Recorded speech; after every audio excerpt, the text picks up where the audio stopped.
Hey, what's up everybody? My name's PersNikity and welcome to Little Nightmares. Now this is a game that I have been incredibly excited for, and of course with my luck, I started getting sick a couple days before this came out, so you'll notice my voice probably sounds different, and all I ask is that you bear with me during this commentary. If I have to, blurt out for a little bit, it is because my throat is not in the best shape right now, and also my nose is all clogged. But anyway guys, what I'm going to do in this walkthrough is I'm going to do a no deaths playthrough of the game.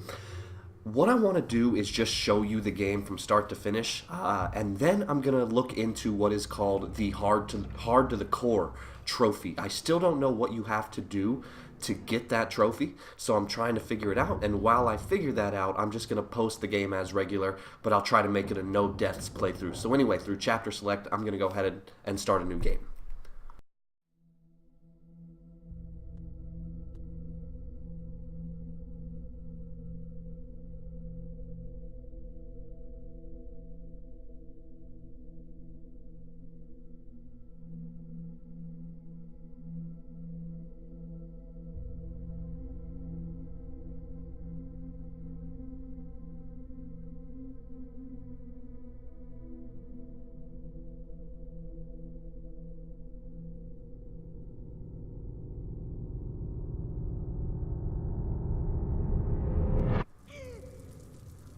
Alright, so now for the first time we gain control of the character known as Six. So once again, just welcome to this walkthrough. It's going to be a no deaths playthrough of the game.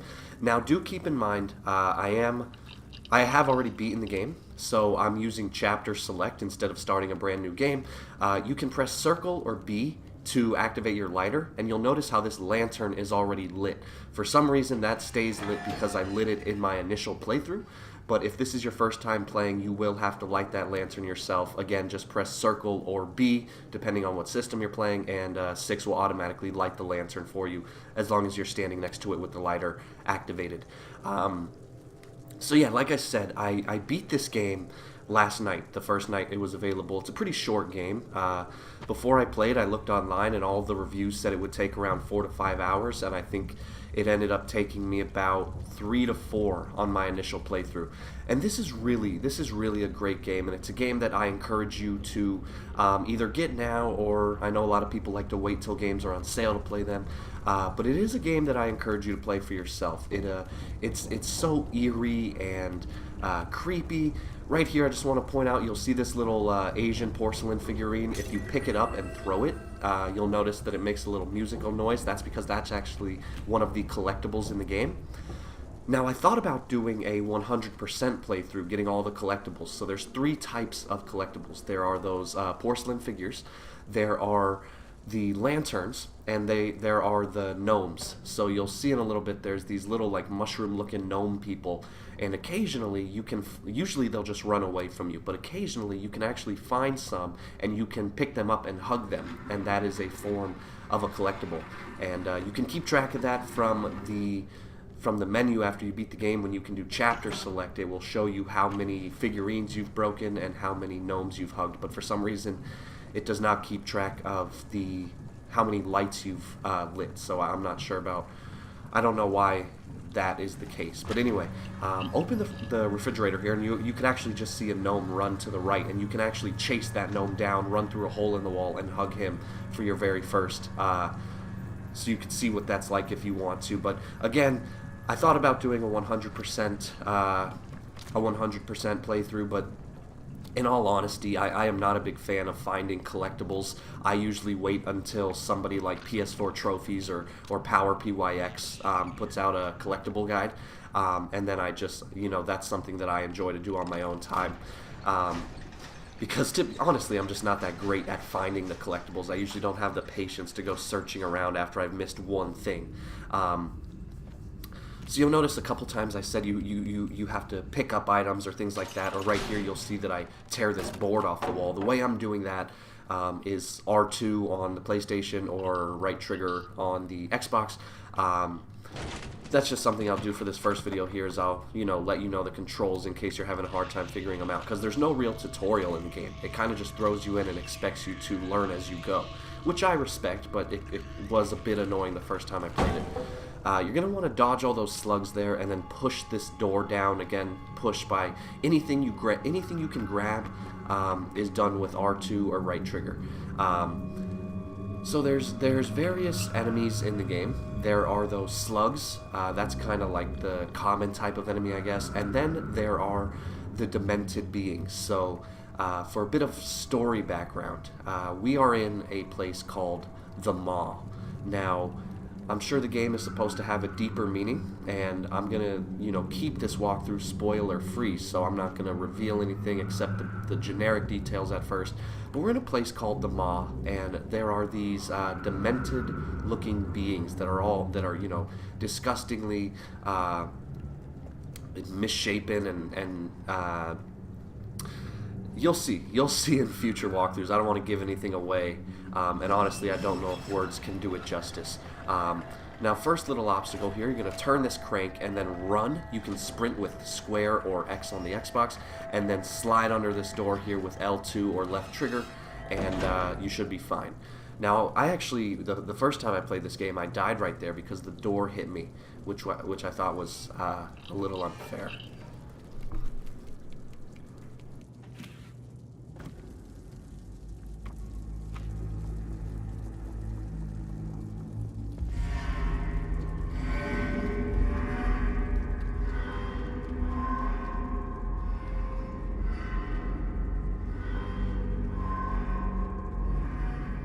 So up there on that bridge, you could actually get a glimpse of the very first, for now I'll just call them demented guys. That was the very first one that we'll run into in this game. Now, I'm not 100% sure that they have names, but I think somewhere online I saw that one is called the janitor.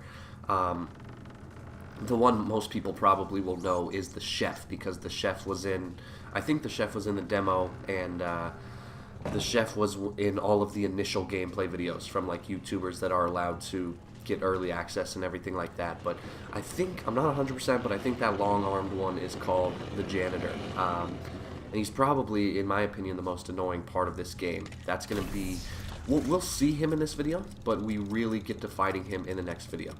Now, what I did there was I jumped up, pulled on that crank, and it turned off the power in this room. And now I'm going to go on a full-out sprint. I squeezed through that first set of bars. I'm going to do a full-out sprint to the end of the room here, and then squeeze through this second set of bars. Now, you got to do this as quickly as you can, because obviously if that power turns back on while you're squeezing through the bars, it will electrocute you and result in a death. Now, at the beginning of this video, I said that as per usual with my channel, I tend to make hardest difficulty walkthroughs. And there's a trophy achievement in this game called Hard to the Core.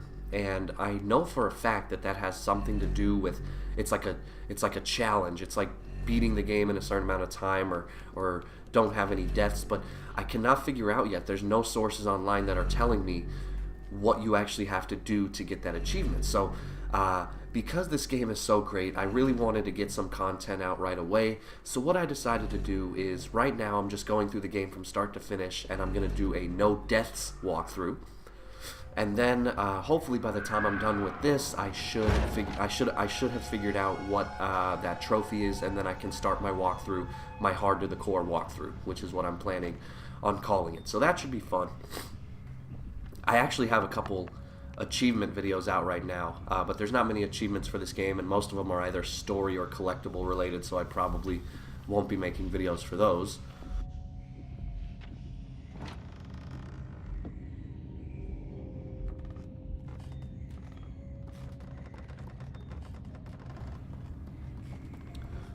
So you'll see this first part here.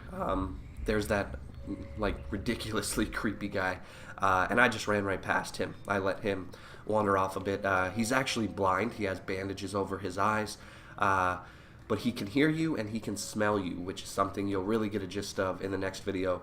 I think in this level they just kind of wanted to introduce you to the idea of these scary figures.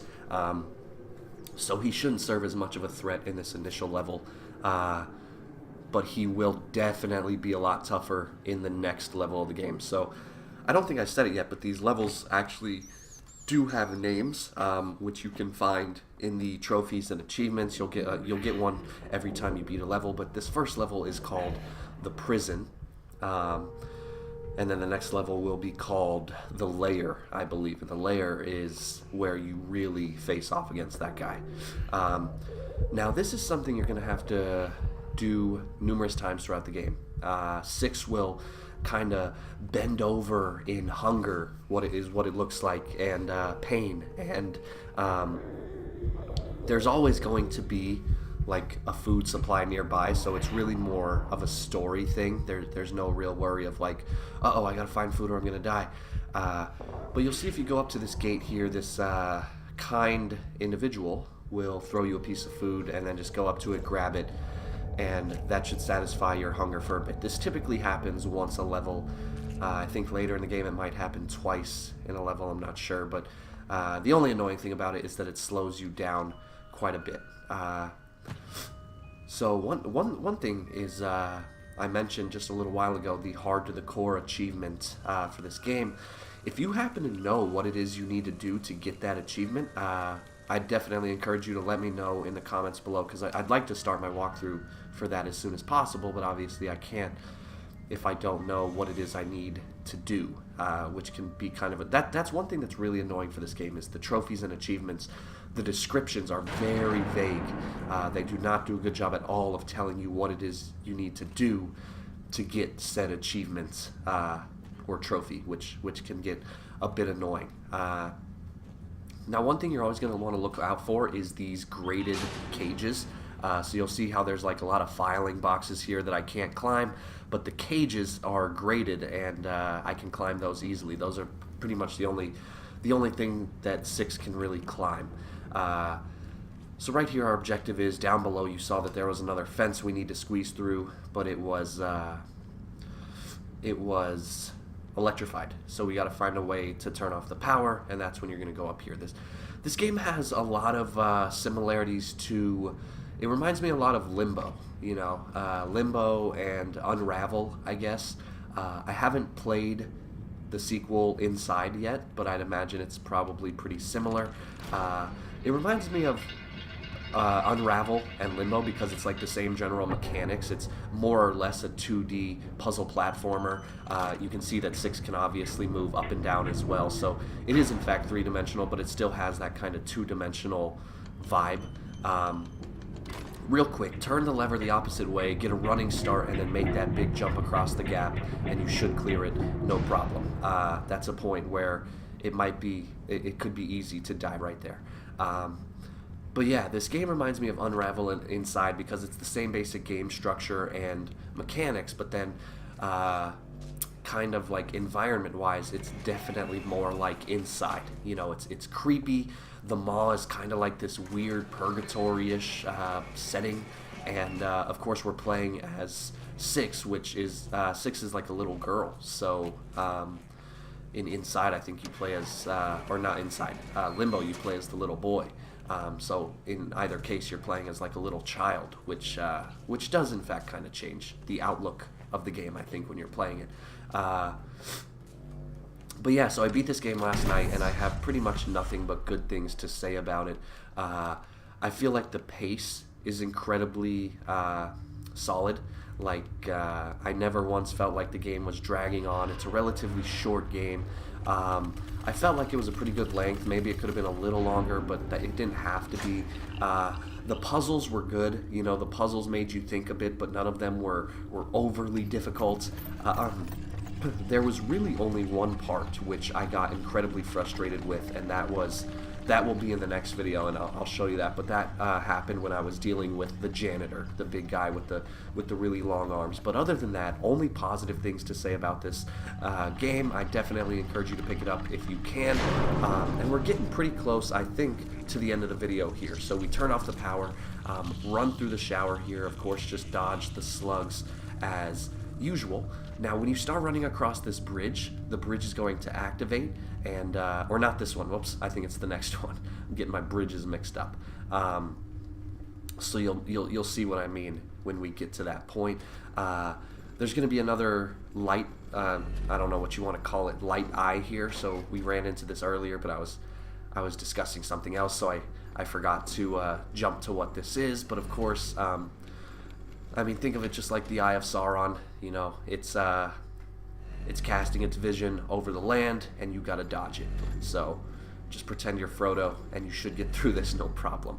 Now you'll see the janitor's bucket here is actually rolling across, so you can get into its shadow, and then walk with it, and then eventually sprint with it, and stay in the shadows, wait for the light to pass, and then you should be able to get through that door on the right, no problem. So yeah, Frodo, Eye of Sauron, good analogy, make it work. Alright, so this is the bridge I was talking about. As you start running across this bridge, you're going to have to sprint and then jump across the gap. And then you're going to have to jump on that box so that you can get up to the platform before the box is thrown over the side. And that's really it, guys. That's the end of the prison. No deaths. Thank you for watching. Like and subscribe if you enjoyed this video. If this game looks fun, anything like that, leave a comment below letting me know what you thought. And yeah, I will see you in the next video.